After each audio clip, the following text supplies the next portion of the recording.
L'homme est séduit quand il entend la parole de Dieu et ne la met pas en pratique. Jacques 1, 22, Luc 6, 49. Il est séduit s'il dit qu'il est sans péché. 1 Jean 1, 8. Il est séduit s'il pense qu'il est quelque chose quand il n'est rien. Galates 6, 3. Il est séduit lorsqu'il se croit sage, parce qu'il possède la sagesse du monde. 1 Corinthiens 3, 18. Il est séduit quand il croit être religieux alors qu'une langue qui n'est pas tenue en bride révèle sa vraie condition. Jacques 1, 26.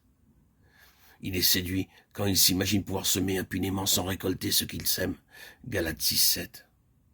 Il est séduit quand il se persuade que les injustes pourront hériter le royaume de Dieu. 1 Corinthiens 6, 9. Il est séduit quand il s'imagine n'avoir rien à redouter du contact des pécheurs. 1 Corinthiens 15, 33. Séduit, trompé, induit en erreur. Comme le mot, à défaut de la chose, est antipathique à tout être humain. Comme chacun refuse, s'irrite de se voir appliquer ce qualificatif avant même de s'être assuré qu'il ne le mérite point. On ignore que cette répulsion est encore l'œuvre du séducteur. Il veut empêcher que ses victimes ne se rendent compte de leur état de crainte, qu'elles n'arrivent à la connaissance de la vérité qui les affranchirait. Si les hommes peuvent être si aisément séduits et induits en erreur à cause de leur nature déchue, comment Satan n'en profiterait-il pas et n'exercerait-il pas toute sa puissance pour aggraver un état de choses déjà si favorable à son action?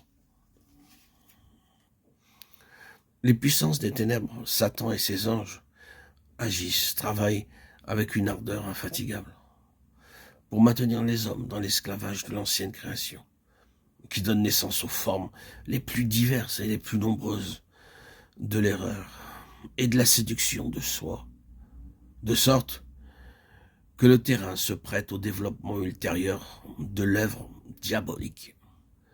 Leurs méthodes de séduction sont multiples. Il y en a d'anciennes et de nouvelles. Elles sont choisies de façon à s'adapter exactement à la nature, à l'état et aux circonstances de la victime. Inciter à la haine, à la malice, à la malveillance contre l'humanité. Ennemis de toute bonté, les émissaires de Satan poursuivent l'exécution de leurs desseins avec une persévérance inlassable.